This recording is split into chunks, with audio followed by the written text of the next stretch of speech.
Why is skinniness valued today when it is not how our ancestors used to live and what they valued? Well, here is my thesis statement before we get into the video, because I ramble a little bit. But organised religion separated people all over the world from their divine connection to nature, which also included separating them from natural contraceptions, which existed all over the world. In order to prevent anarchy and increase the population, women were stripped of their rights and forced to birth many, many children. We were instilled with this problematic concept of sins and virtues and purity. Women were viewed as inherently problematic because of our deep connection to nature, the ability to divinely create, give birth, as well as our menstruation, which is seen as like chaotic to the organised religion's order. Perhaps they were threatened by the power of it. The women were made to submit, and we were brought away from our natural roles, our natural biological place in the world with nature, which is hunting and climbing and being a warrior. And a bigger body, a bigger, stronger body was a good thing. That strength and independence and connection to nature was not valued by these organised religions. So women basically became birthing vessels who ought to be diminutive and obedient and docile and delicate. But even back then, being very skinny, of course, was not a good thing because it was associated with poverty and sickness. However, since the Industrial Revolution and slightly before that, when we have had so much abundance, in fact a gross abundance now of food, being skinny was decoupled from poverty and sickness for the most part. And so now it is only really associated with the piety, purity, virtues, discipline, all of these virtues that stem from these organised religions. And our aesthetic ideal for women is skinniness instead of strength, independence, muscle, and health. Being small, being diminutive, being slim, skinny, being fragile, being delicate is associated with femininity. None of us hear this notion that men should be slimmer, smaller, more fragile. Why on earth would we want a man to be fragile, delicate, dainty? Those words are antithetical to being competent. We see men, masculinity, as being competent, as being strong physically, as actually being able to get things done. And delicacy is literally the opposite of that because it requires dependency. Why on earth would our ancestors, I am talking about in the past 100 years, but I'm definitely talking about in the past, go back 500, go back 1,000 years. I'm definitely talking about them. Why on earth would they ever value skinniness? What are you talking about? What are you talking about? Of course they wouldn't. It's a very modern thing. You see older paintings, Renaissance era paintings and things depicting women and the divine feminine beauty as someone with a little bit more meat on her bones, a little bit softer curves, probably has some muscle there, but is also a fair bit of fat on her because she's lush, she's well fed. And to not be well fed is to either not have the resources, whether that's money or the access to food, to actually be well fed, or to have some kind of illness, because why on earth would you not want to have muscle, have fat on your skeleton when things are so scarce, when back then things were so scarce. But of course, in more modern times, in this abundant world where we have all these massive monocultures of crops and all these huge global supply chains, it's a very fragile system, though. That's what's fragile. I was meaning to say that because in today's world we have so much abundance, health and wealth is signalled not through, having excess tissue on your body, fat and muscle. It's actually from the lack of it, and it's from being very svelte. And obviously it's taken to the extreme, I think, partly because people have a societal and an internal repulsion to the hyperpalatable foods, to the gross abundance, and to the obesity epidemic. There's a fear of becoming out of control. So we have to be restrained ourselves and calculated and thoughtful about what we consume and if it's good for us. But then that restraint can be taken far too far. And obviously this wasn't an issue in the past. I actually have a TikTok short or a YouTube short on here which explains the opposing incentives between our health, and the shorter the distance between farm and fork, the better for our health and well-being, the better for the planet, the better for sustainability. The bigger the distance between farm and fork, the better for the economy, shareholder value of these various companies, people being busy, economic activity, GDP.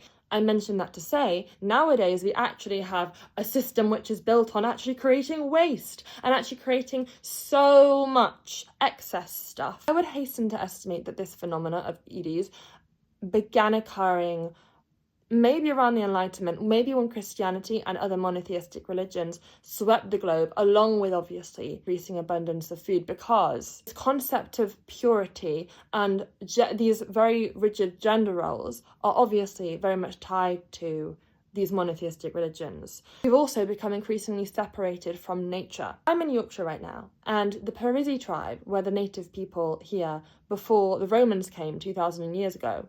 And eventually the Romans brought with them Christianity.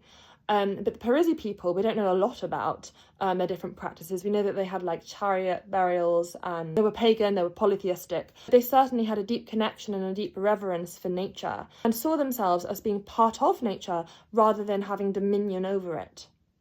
And that goes for the Native Americans. Their practices, their wisdom, and their amazing culture is still there today. At least, obviously, a lot of it's been lost, but there are tribes that still exist today, which is incredible. And obviously in many areas of Africa and other parts of the globe, there are many people, we actually have access to this information. And it's interesting to me that we don't actually take more interest in it. But here in the UK, I mean, sure, a lot of people like gardening, but we don't really have any understanding of how our ancestors or us as a people, no matter your background or skin colour, but just, you know, how people that live on this land at the moment, like, could have a connection with the land and the trees. And the world is overpopulated, and that's a little bit cynical of me to say, but it's true, I think. But I'm not going to get into that. Christianity and these monotheistic religions, number one, associated purity and morality with restraint and away from the carnal and towards the intellectual.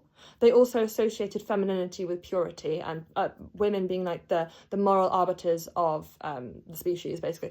And in some ways, because not exactly, because they definitely villainized Eve, or a lot of interpretations villainize Eve. But if you look at gender roles as interpreted from the Bible, it's, oh, men are the providers and protectors, women are the homemakers, women ought to be modest and not promiscuous, and submit to the husband as he submits to God, and if he does that. And it's a lot about the woman not having autonomy and agency, and, you know, being God-fearing, and of course that goes along with point one about being away from the carnal, away from the body, away from the nature and the physical, and having restraint and order away from that, and being more intellectual. So with these monotheistic religions, the more restraint you have from the carnal, from your desires, from the sins, you know, from these different desires of the body, of the flesh, the higher to God you are, basically. When this rejection of human bodily needs is taken to the extreme, which stereotypically it is in young, empathetic girls or women, that is when obviously EDs can develop through many different mechanisms, one of which being like a morality complex, or maybe a villain complex, and so you're trying to like atone for existing. You're trying to atone because you are told that you're bad and evil because of an abusive family, or because of the church, because of society, and so you want to be good enough to take part in society. You want to be deserving, be good enough to be pious enough, be a good enough Christian, be good enough to get into heaven. And so you think, okay, all these 7 deadly sins, I'm not going to have any sex, I'm not going to partake in any of that, I'm going to be so modest, I'm going to be so pure, I'm not going to have any sin, I'm not going to eat, I'm not going to be greedy, I'm going to be self-sacrificing to the nth degree, to an extreme degree. And that is one mechanism by which these biblical Christian values can influence EDs. This restraint from the carnal, the sinful full body, is not actually what is practiced in a lot of polytheistic religions, which ritualistically engage with the body and the carnal and are not purely intellectual.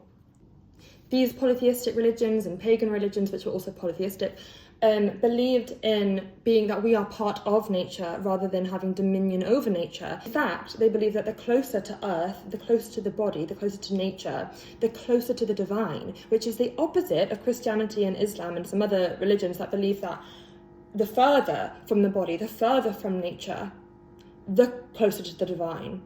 And you must ascend above it and restrain from it and are more towards order. And this is somewhat in opposition with polytheistic religions, for example, Hinduism, which, I mean, there's a temple in northern India, I can't pronounce the name of it, I'm going to do a whole video on this actually, where they literally dip cloths into this river that flows through this temple that is actually meant to symbolise the vulva of this god, and they, when the river runs red from the natural iron ore in the mountains, it symbolises the menstruation, and they dip the cloths in and they put it on people, and it's meant to heal and give healing to people with ailments.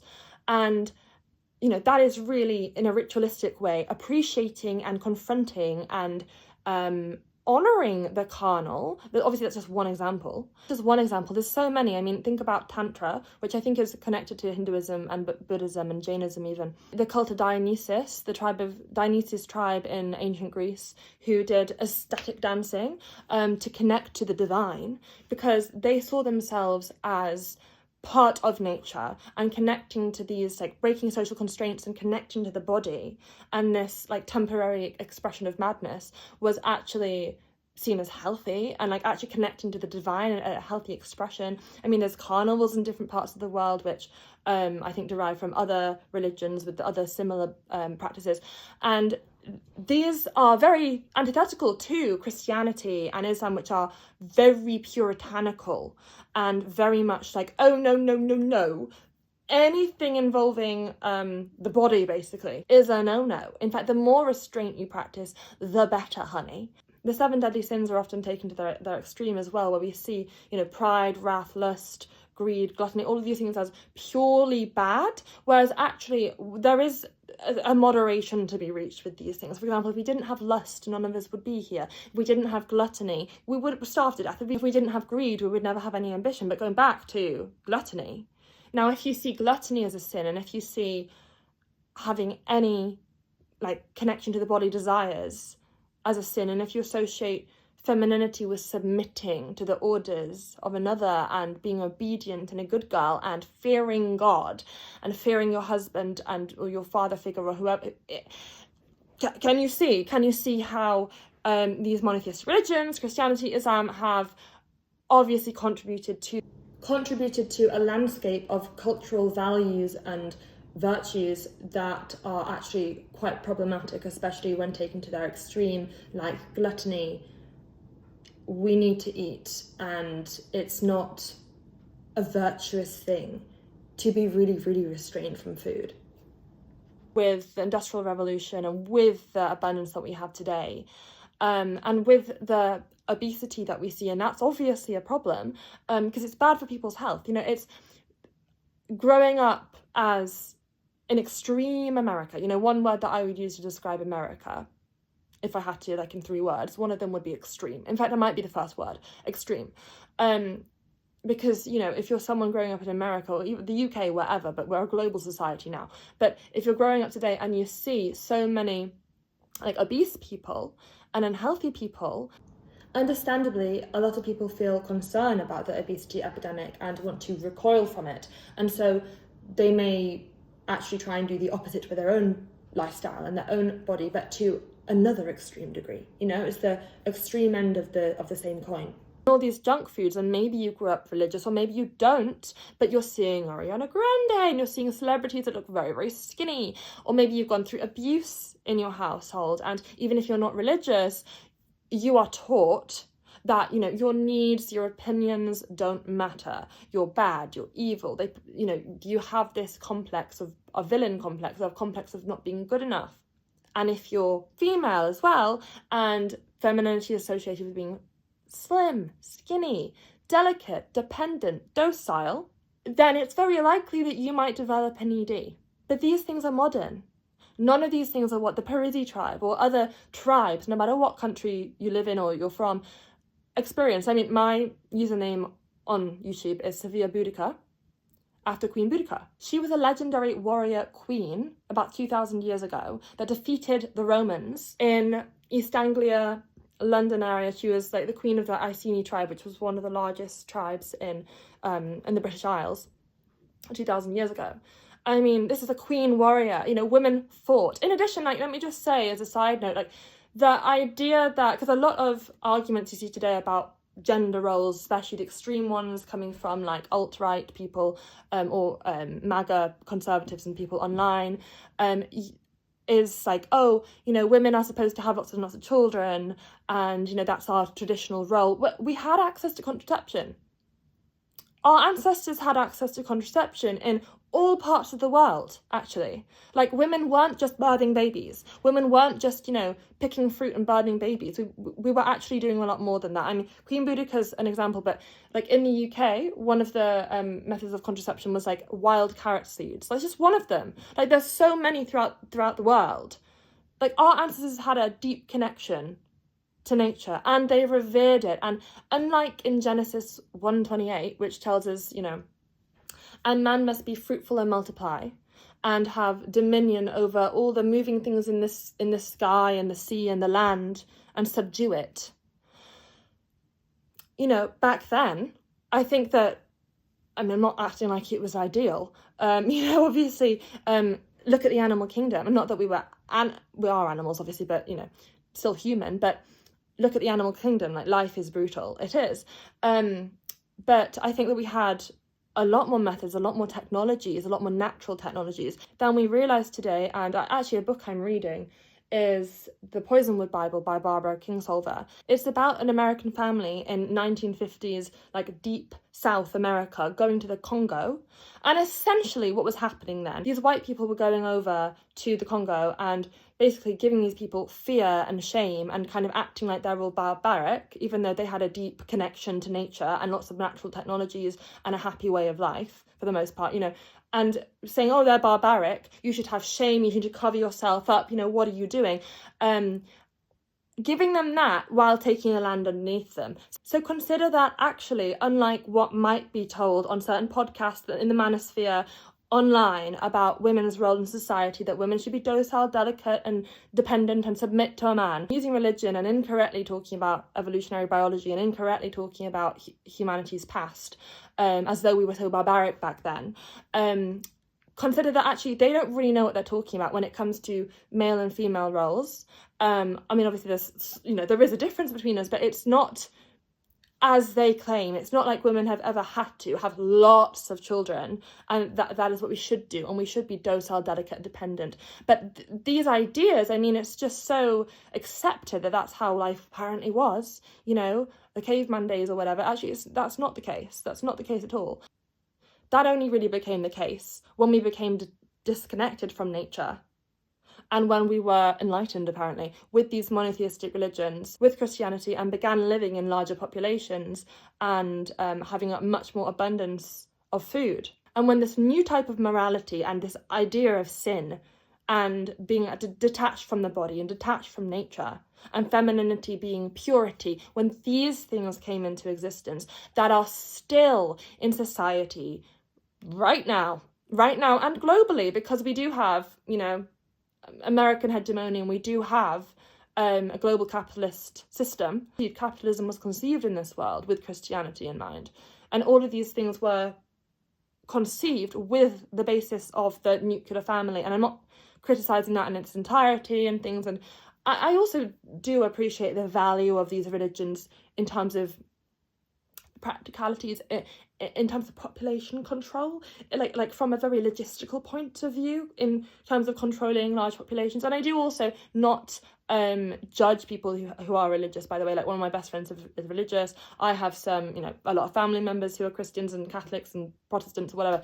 But I hope you understand what I'm saying in terms of a cultural analysis of where these ideas of purity, sin, being disconnected from the body, being disconnected from nature came from, and how that actually is inbuilt in our society, along with the abundance of food rather than the scarcity of it, now suddenly being docile, delicate, dependent as a daughter, as a woman, as a girl, submitting, being obedient, are still in our culture today. I'm sorry, this is probably difficult to follow because it's a stream of consciousness. The reason why skinniness is attached to these values of piety, purity, within Christianity and other monotheistic religions like Islam, is because being delicate, docile, and dainty, independent, you are easy to control. Now, why would an organised religion want to control women? Why would they want women to be docile, delicate, and everything when, at the expense of their health? Why would they want that? To prevent anarchy and to grow their population.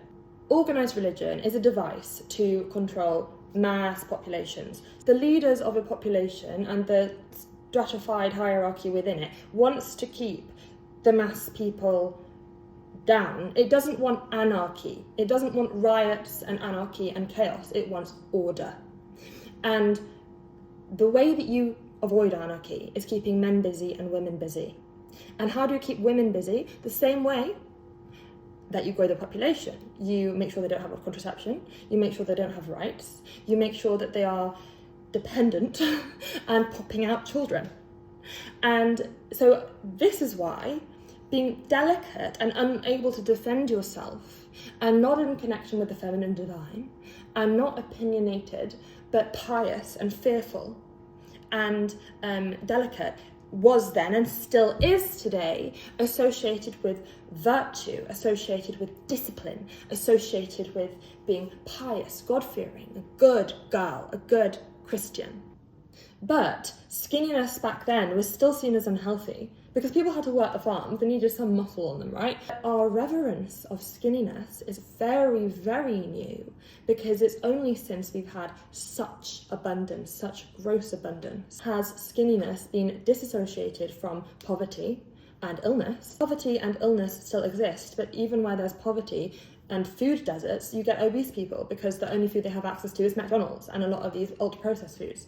So now that skinniness is decoupled from poverty and illness for the most part, all that's left is its association with being virtuous, pious, pure, disciplined, God-fearing, good. It's only got its positive associations left culturally. And that is why in historical record, EDs have increased a lot in the past few hundred years. Now we look at today and it's disordered eating is everywhere. But this isn't just to talk about disordered eating, but skinniness today is revered because it's only seen as a good thing, mostly. Even though we know that's not the case, because think about heroin chic. It was called heroin chic. It is associated with addictions and things, with unwellness. It's chic. It's chic apparently because, it's not associated with being poor anymore. I did a video on Ariana Grande and I was talking about how I think, again, just my psychoanalysis, I don't know the woman obviously, but I think some of the incentive, the psychological subconscious incentive to maybe be so small and diminutive and be harmless, be perceived as harmless because she's so delicate and fragile and frail, is kind of a fawn response because of how she's characterised in the media. Because to be characterised in the media as, a man stealer, as evil, as bad, I mean, we see women as either a Madonna or a horse still, and I don't know that is in our nature inbuilt, or if that is really just ingrained because of these monotheistic religions and this interesting concept of purity. But growing up in and living in a culture where the worst thing you can be as a woman is like of bad moral character, like is a bitch or a man stealer or evil, like you need to be good because women are the arbiters of morality and it's our fault if we choose the wrong man, and you see all the misogynistic rhetoric. But God forbid, you are strong and powerful, like someone I really admire, Ilona Maya, the athlete, the rugby player. She's amazing and she's super strong and healthy, and there was a whole outcry about her body. I think she was on the cover of Sports Illustrated or something, and people were saying, she's so masculine, like we don't want women looking like that. Why not? It's not like she's obese or unhealthy. The woman is amazing. Like, she's 5'10", she's my height, but I wish I looked like her. Like, honestly, why? Like, how incredible. Like, I'm sorry, What? Actually, I'm not sorry. What do you mean? What do you mean that's a bad thing? What do you mean that's unattractive? If that's unattractive, then I want nothing to do with you. Because if you want women to be delicate, then I want nothing to do with you. Because why do you want women to be delicate? You know, why? So we're easy to control, so we submit, so we're, yes, easy to control. Our ancestors were not trying to be skinny.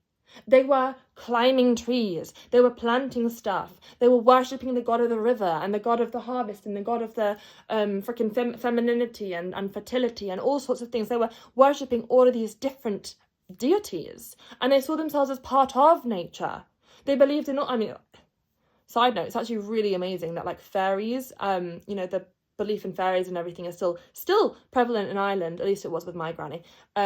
She's gone now, but you know, considering Catholicism, you know, there's still some little vestiges of this, less so in the UK.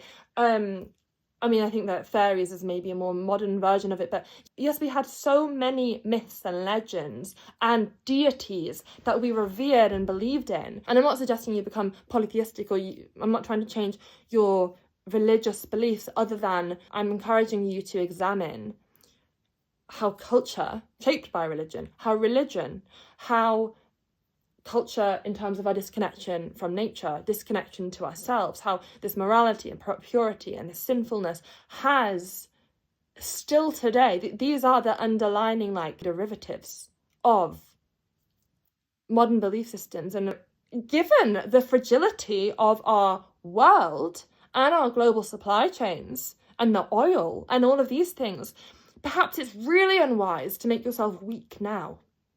Consider that. I'm not saying, oh, the apocalypse is nigh, but I'm not saying the apocalypse isn't nigh. You know, I don't pay attention to the news, but I think that we can all feel that a lot of things are kind of reaching their peak, and something is, you know, along the corner, whether that's a new global financial system or whatever it is. But you know, things might be scarce and very challenging if they're not already for many people, which they are. And so it's not time to make yourself weak, whether you're a man or a woman or whoever you are. It's not time to make yourself weak and diminutive, and consider that that is not a normal, healthy human drive to be skinny, to be tiny, because normal, healthy human drives are life-affirming and health-affirming. And why would you not do something life-affirming and health-affirming, like eating? Why would you not rest and eat and take care of yourself? Because of the things I've explained, because of culture, because of these ingrained moral beliefs, this purity, this submission, this delicate, docile, dependent women are apparently what is attractive. Literally fuck what's attractive, in terms of if it's anything to do with that. If any man or any partner of yours wants that in a woman, if culture, if your family is believing that, oh, you know, in order to be attractive, you know, like Yolanda Hadid, oh, baby, just eat a tiny slice of the cake. You don't need that much cake. If you are trying to not look like a lesbian for the volleyball team, like Yolanda Hadid was telling Gigi Hadid, I'm just giving a pop culture example because it's the only one I can think of right now. But if you are being brought up in, or have been, or a system where you're encouraged to be diminutive, that is the problem, and you're not the problem. And if you're hungry, you should eat. And if you feel cravings for something, you should satisfy that specific craving, and not through sugar and these processed foods, but figure out mineral deficiencies, figure out, you know, what you might be lacking in your diet. Prioritize your health and your nutrition over everything else, because it's a normal, healthy thing to do. Being a Pilates princess and really, really tiny, nothing wrong with Pilates, but being a tiny little skinny Pilates princess, no, I stopped weightlifting because I was getting bulky. Oh my God, put on muscle. Keep the muscle on you. I'm saying this to myself as well, because I'm currently injured, because I have osteopenia, because I had anorexia way back when, and also because I don't think I was fed enough growing up. But anyway, I'm wanting to put on muscle. This is a wide angle lens, by the way. I'm not, anyway, but yes, live for yourself, not for the gaze of others. Gaze, anyway, not for the sight of others, not for, oh, you know, meeting a rich man in New York City. No. Live for yourself, because you only get this body. Don't take it for granted. So I hope that I've helped you dismantle certain beliefs you had about femininity, or examine these moral concepts around the body, sin, eating, and our disconnection to nature, and how culture and religion has shaped these and continues to, because again, a lot of us are secular nowadays, like a lot of us aren't religious, but it is very much ingrained in the culture. It is very much, I would say especially in America actually, but it is very, very much part of the culture still. You need to have muscle. You need to have enough fat so you have a healthy period and you're not stressed and you have the correct hormones and nutrients you need to eat. And in my opinion, it's better to be slightly overweight than slightly underweight as well. So if you want to live a long, healthy, happy life, if you don't want to be breaking a hip in your 60s or 70s, then rest, eat, and do your best to freaking challenge these kind of notions in society that make women docile, dependent, delicate, because we shouldn't be, and that's not natural, and it's not what our ancestors did.